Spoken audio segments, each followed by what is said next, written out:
Hello peak performer, and welcome back to my YouTube channel. My name is Arndt and I'm a peak performance coach and stress management trainer, and I am really excited to be sitting down here with you today. I really honestly can't believe that I'm recording this video already because the year's over.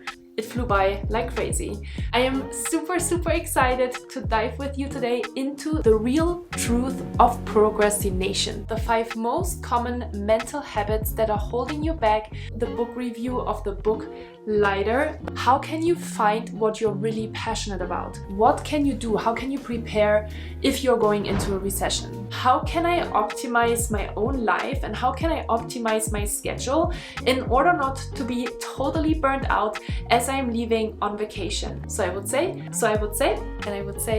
let's get started.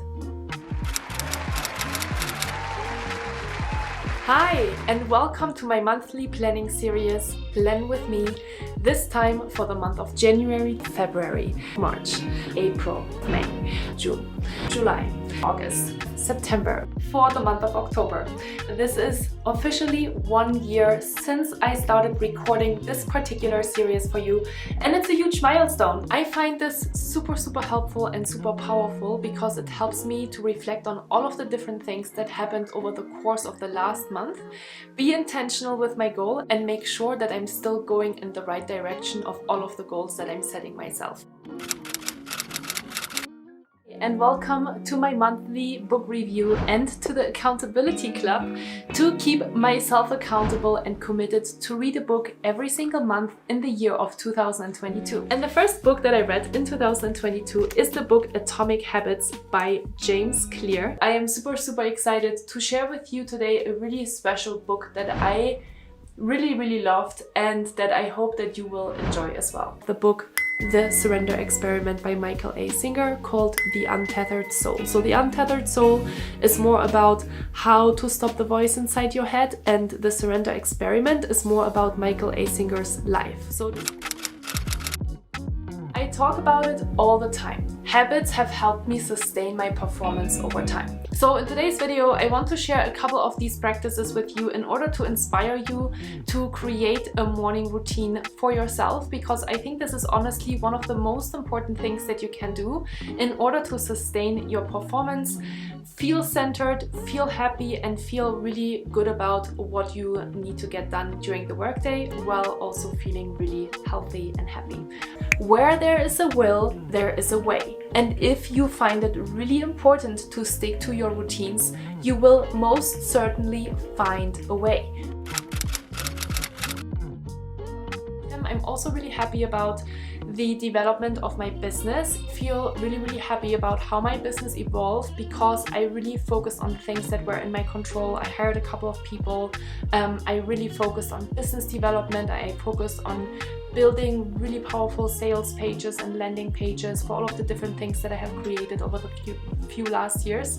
And I'm also really happy about landing my first upper 5-figure deal with a company, which has been something that I've been obviously working towards. It's been 4 years almost in business now, and this year was the first year where I actually increased my pricing and where I felt more comfortable to do that as well. So even though I didn't do as many workshops, I made more money with the workshops that I did, and I also had the peak performance planner to sell alongside with my workshops, so people had something physical in their hands and something tangible that they can work with. So that was all really fun. The biggest thing that I'm really grateful for, and again that I'm celebrating this month, is my team, because I actually built a new team that is supporting me, and I love my team so much.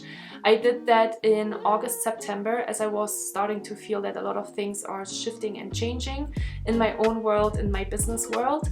And so I set up a team of different assistants, virtual assistant, marketing assistant, advertising assistant, and then obviously my editor. And it's a group of all strong women of different color and different backgrounds, and I'm really excited to have a diverse team of people helping me with this. And I think this is really,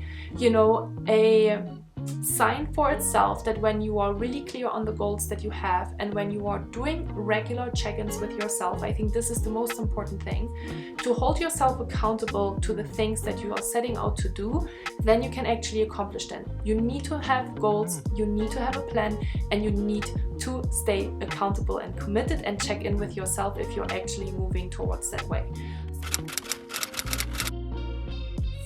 The more I work, the more I get done. The more I get done, the more I'm recognized for my work. The more I'm recognized for my work, and the more I feel valued and appreciated, the closer I am to the next promotion. But it is the wrong way to think, and it is the wrong way to do as well. What are you currently avoiding? Because sometimes the hidden treasures of our actual passion are lying in the things that we are uncomfortable with.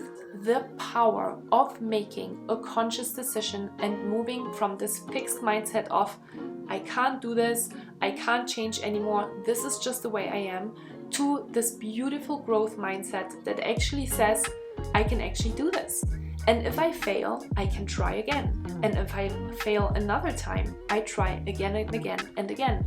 What is my current stress level on a scale of 1, low stress, to 10, high stress? This is a super simple check-in because oftentimes when we want to change something about our current physical and mental and emotional state, we need to create awareness around where we are at. Because usually people tell you to not distract yourself and to look at your problems and to deal with your problems. And I totally agree with that in a way. However, we both know, you and I know, that if you are finding yourself in a constant state of worry and you cannot disconnect because you have one negative thought after another and you can't break that cycle, it can be really powerful to actually take some time to distract yourself and completely disconnect from the thoughts that you're having at the moment, because sometimes this is not how we are finding a solution to our problems. So distraction can be really powerful in order to just let go of the thought for a while and then look at it with fresh eyes. I find it really powerful to set really specific goals about my business specifically in order to make sure that I'm growing and that I'm getting out of my comfort zone and that I'm doing different things, because I think it's so easy to get stagnant and to just kind of sit in your comfort and not think about the things that you can do differently. So I'm always really challenging myself to create specific goals for my career, and I hope that you will do the same. So I hope you take care of yourself. Thank you so much for being here, and I wish you all the best, and I hope to see you really soon.